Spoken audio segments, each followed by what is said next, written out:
Right. So, I keep getting these questions from my dad. Maybe I've talked about this before, but my father tell me about how I kept the condition of the house I was living in that he owned, right? And the thing that he kept saying was, "Well, why does it look like a little old lady lives here?" Well, first off, I'm not a little old lady. My goals are obviously different, but the one thing that always like annoyed me was uh, the idea the idea of how to say um, when I was a little kid, goals were different because my ambitions in life were much different. Exceed as much as you can and try to figure out what you're going to do in your life, you know, and try to make it so your life works out the way and how you want it to, right? And you ever see that picture of like how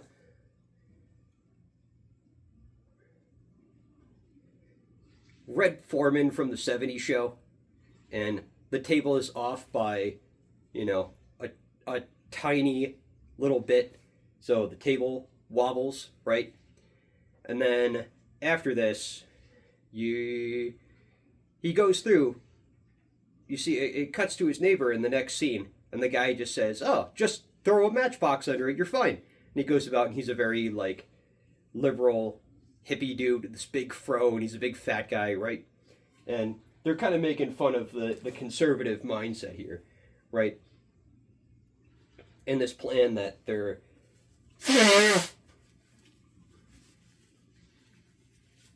you're overthinking anything when it's a simple solution. But the point is, you know, everyone knows that the correct answer to fixing a table that has a tilt in it is get a piece of paper or get something else and make sure that the table doesn't, you know, wobble anymore. So when my dad asks me, you know, why are you not a perfectionist like you used to be? Because it's too much effort. It's just too much effort. I can't, you know, and you dismantled all of my dreams, all of my ambitions, all of my dreams that added up to me trying to do everything perfect, including washing the dishes or cleaning a house, which in the end point of everything is just frivolous. I have more time to make money doing something else besides washing the dishes and folding my clothes and other things like that. If it takes me more than 5 minutes to do a task like that, I'm kind of over it. I'm not going to spend. The only thing I like to spend time doing is making food. That's fun. I don't mind spending hours doing that because the end result is delicious, right? Um, but as far, I gotta still order that stuff. Red's Gold. I gotta order pork, the tomatoes. We have garlic. I need an onion. Yeah. So as far as it goes for the other stuff, I don't know. It's it's interesting how all that kind of breaks down. But he would talk about. Um, he told me that once, and he was really pissed off that like the bottom of the sink flooded at the old house, and I told him like constantly, dude, look, something's wrong here, and like I don't know, I'm just using it regularly, and it's not working right. Um, so all the wood was rotted out from the bottom, right? Um, I spent a lot of money already on fixing up that kitchen, and the parts of the kitchen that were supposed to work right didn't work right. Um, so I don't know if that's my fault or if he whatever. But if you give a guy a bad hand and then tell him how come you didn't do it perfectly, that's kind of not the right way in how to do that. Um, hmm. All you can do is throw it all away and just start over again. But that's not my problem. That's yours, Dad. That's all you. Um, hmm. I'm trying to think.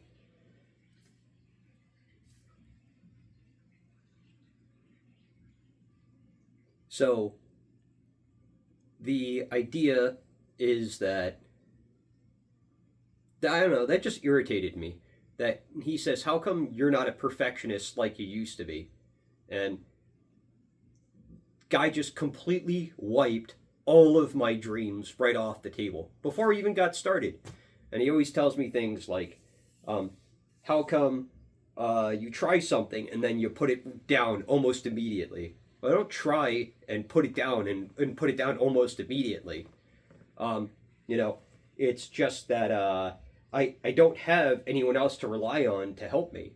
So, like, shit. I mean, maybe Dad has an innate ability to learn brand new things and, whatever. But you're trying to ask me to do something without the help of anyone else around me. I mean, shit. I mean, I didn't do that to myself, you know? Uh, but like as a mentor, wouldn't you see, hey Steve, like Steve, what's Steve good at? Steve's good at science. He's good at art. He can cook. He's good with computers.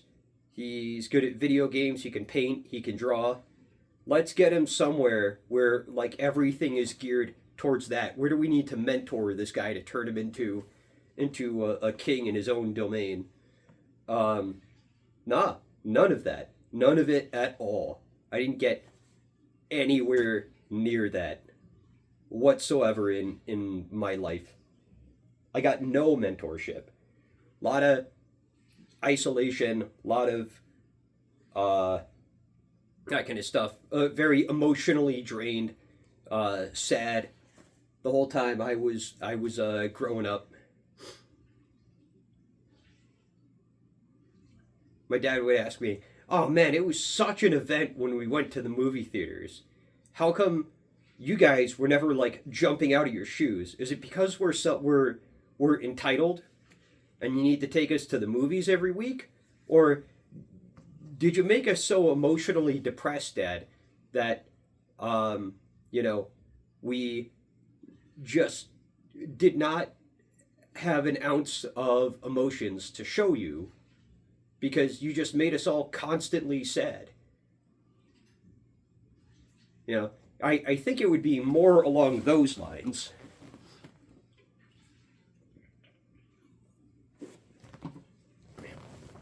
I think it would have to be with nothing on my side of the table. It would have to be nothing from me at all that would ever assume that I had it. If you go to your mentor and all they do is bully you, are you the problem or are they the problem? You know, like it, none of this is scripted. I'm just trying to think of the examples in my life. My dad will say that never happened, right? So we had this really big backyard, and I must have weighed about 90 pounds soaking wet, right? And it's a hot summer day out. My dad was going to pay me a whole $10 at like 13 years old or something for um, doing the backyard. you know. And I was like, man, fuck this. Like, I'm just gonna go to work and go make that in an hour, 2 hours, because minimum wage was like $7 and change. Working at Kroger, I always got my 40 hours. I know that damn straight, dude. And as far as that goes, um,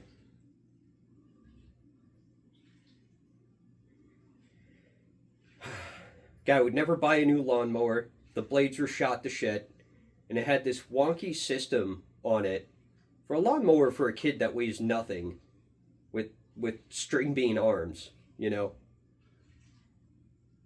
there's not a handle to lift it up so you don't hit the blade underneath and chop your fingers off, or, you know, hold it up by the engine and tilt it back, and lift up the other wheel and adjust it right.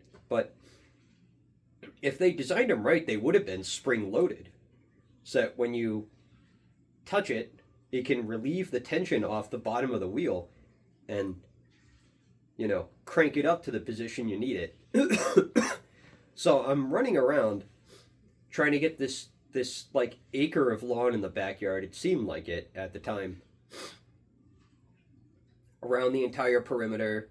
It took like 2 hours to mow with that damn thing, dude, and he gave me $10. What a dick, you know? And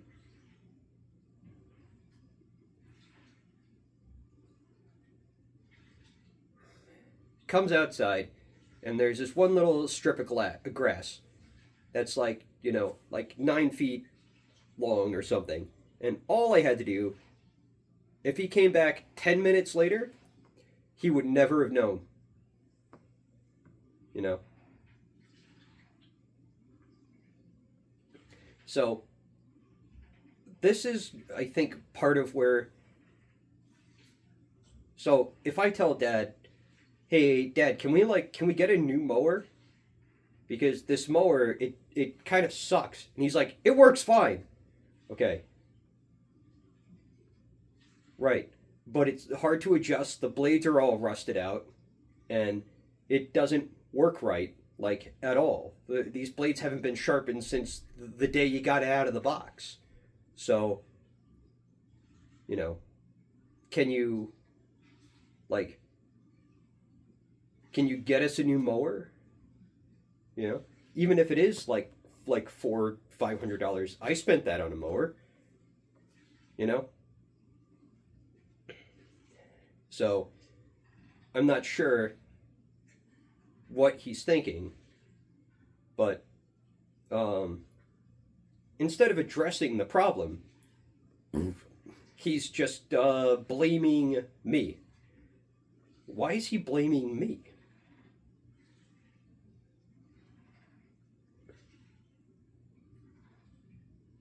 Oh no, I have some kind of repressed trauma there from stuff like that. Hey, Dad, can you help me fix the situation? Nah, fuck you, it's your fault.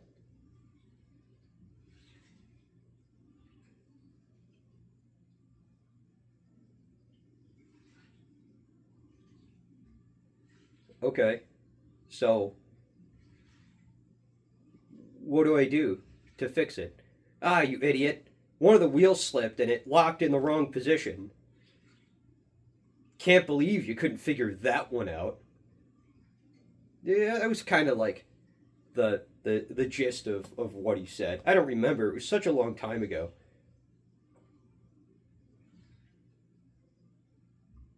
This guy treats me, my own dad treats me like I'm retarded.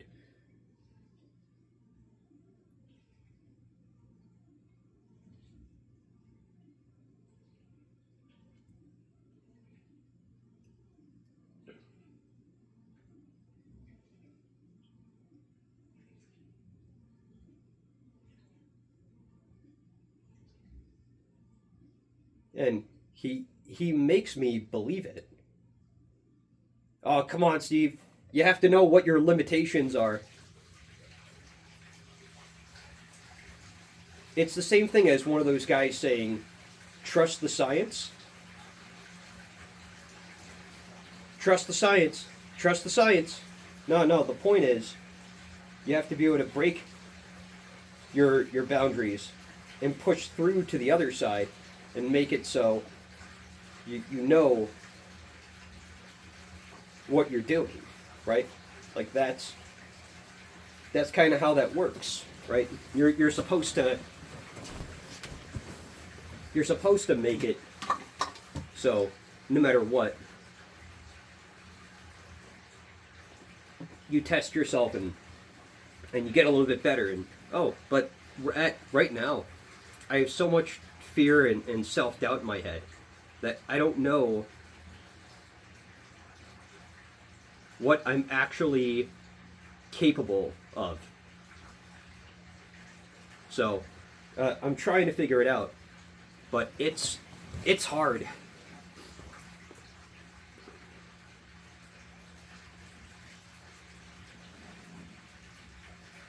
It's hard to figure out. It's hard to figure out what I'm good at. You know. And my mother, man, I hate that too, where she says things like, "Well, you're really strong, so you need to figure out, like, how to go work in a warehouse or something." No, look, I'm strong because I like going to the gym, right? I'm not strong to help you go lift couches and blow my back out when I'm 40, you know?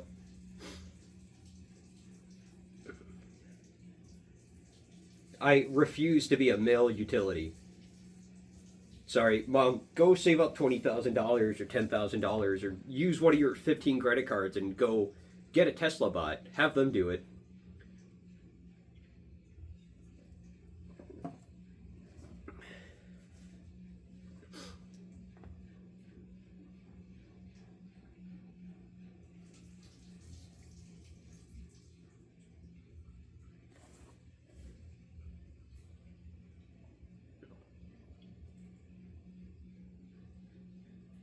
I don't mind helping my mom move things, but like holy shit, moving like one couch in a year is one thing. 10 of them? 10 of them's kind of a lot. Like shit.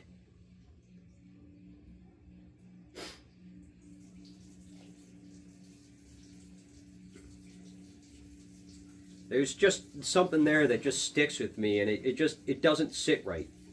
Why do you think that's all I'm good at? Is like lifting heavy things.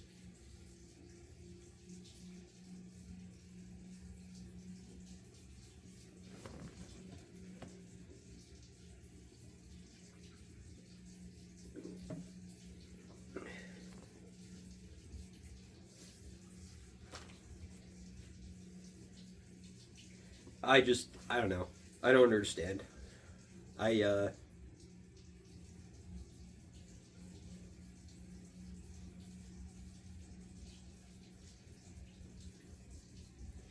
I desperately want a good relationship with these people, my family members, but I can't even get a good morning text from my own brother. But he's willing to be out there and you know hang out with all his buddies and do his comedy stuff and whatever, and he's got plenty of time for a bunch of other people in his life, but I think he thinks that every time I'm going to talk to him that somehow or another I'm going to be the dude who's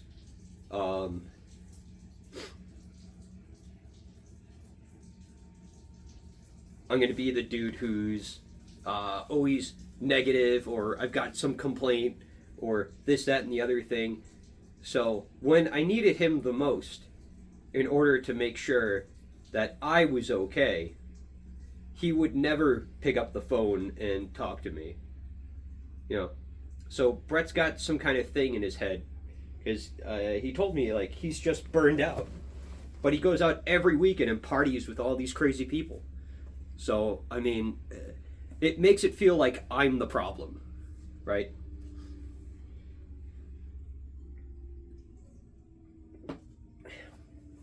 And you can't just trauma dumping, or you know, maybe he thinks I'm trauma dumping on him or something, or he's trying to tell me like, dude, just move on. That's fine. You know, I know dad and mom both have their own problems, but at the same time, I'm trying to think what the next thing is. How do I fix the problems that I feel inside? Why do I feel like I can never have a girlfriend?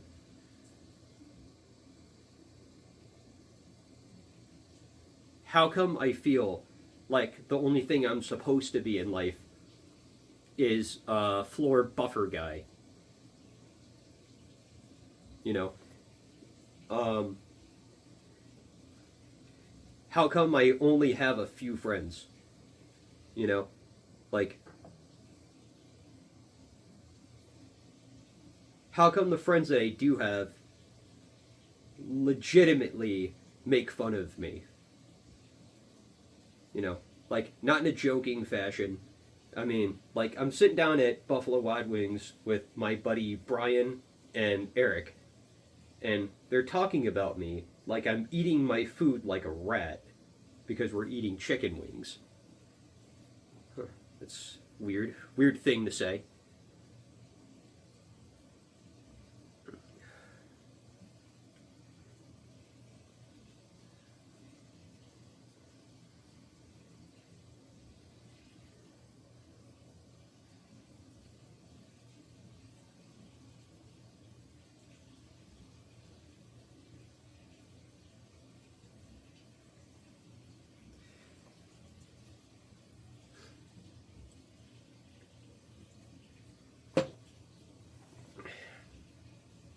I'm so glad that I'm finally away from all these other weird people that weren't actually my friends. I'm glad I'm away from family members that never acted like family members. You ever get in the car with your mom, and anytime you anytime you see something cool in the car directly in front of you, she's complaining about how you're distracting her from driving?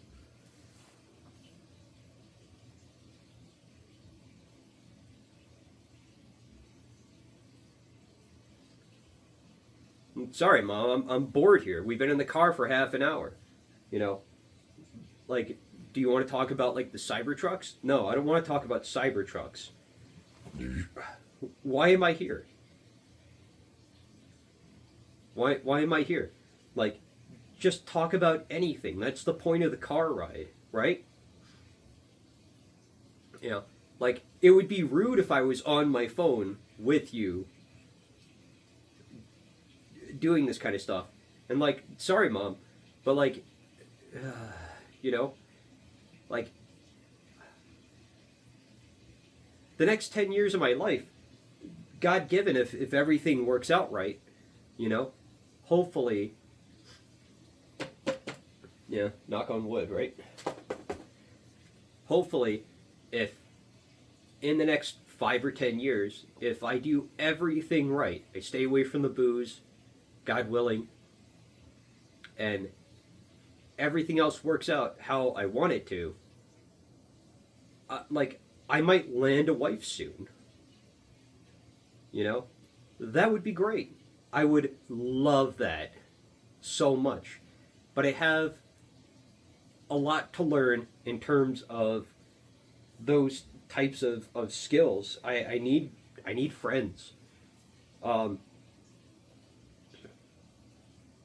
I saw an interesting post online a little while ago, and it shows how people um, judge others in society. They'll see a blue collar guy walking in, nice coat but tattered, right, and work boots and a set of jeans, and he's all covered in dirt with his hair all grown out, right, and they're snickering at this dude, behind him because, like, he's obviously not a white collar guy, right? And then, he's trying to pay this bill, whatever it is, a couple $100, and the guy pulls like $2,000 out of his pocket, and everyone shuts the fuck up because this guy's got money, right? And pays for the bill, gets his change back, and leaves. And everyone's like, holy shit, I can't believe I misjudged that guy. I didn't know he was going to be loaded. Well, I mean, yeah, that kind of happens when you're like an independent guy, working for yourself. That guy was me a couple of times. I've done that before. But the point is that, don't judge a person based on their outward appearance. It's just one of those things where you can't do that. That's just it's just not right.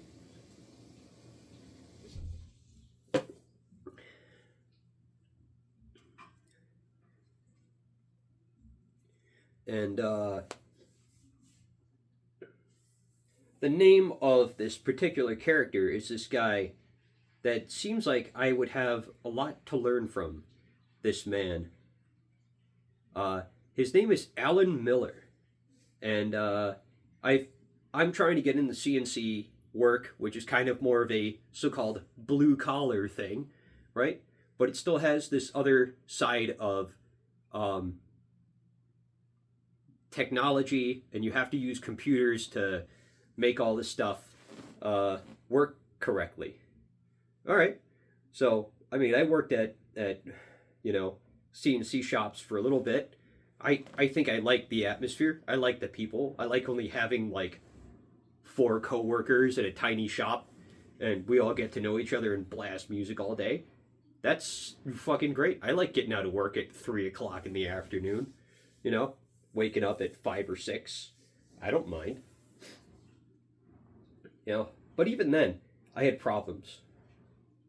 I'm trying to make something of myself, and my shitty car breaks the fuck down again, right? I'm getting paid almost $1,000 a week for working at this guy's shop, and all I'm doing is organizing and cleaning, and I want to start learning, CNC process stuff, right? And, I need a shop, I need a mentor to figure all this out. Rob. And I'm trying to know what I need to do. I gotta call the guy. His name's like Ryan or something. My car's shit the bed. I can't believe that. But as far as that goes,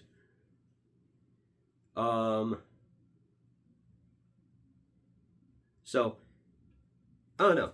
I want to meet this guy, Alan Miller, because he seems to be successful, and he seems to be a funny character, and he seems like he's a good friend to have around.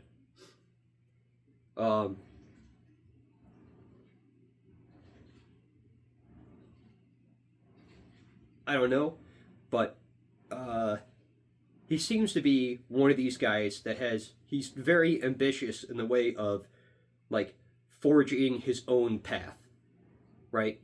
And he's getting big. I think he's cutting the booze. He's got this belt that says like jazz or something, this belt buckle. It's like this big, and it just says jazz. Okay. All right, whatever. Maybe I need to start rocking belt buckles, and cowboy boots.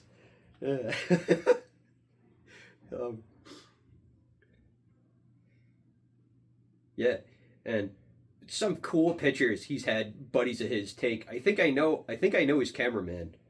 He's a cool dude. He's a cool old dude. And then Alan's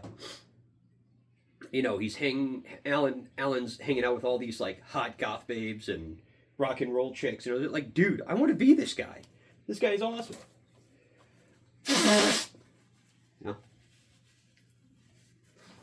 Why is all the top shelf poon always at rock and roll concerts? You ever notice that?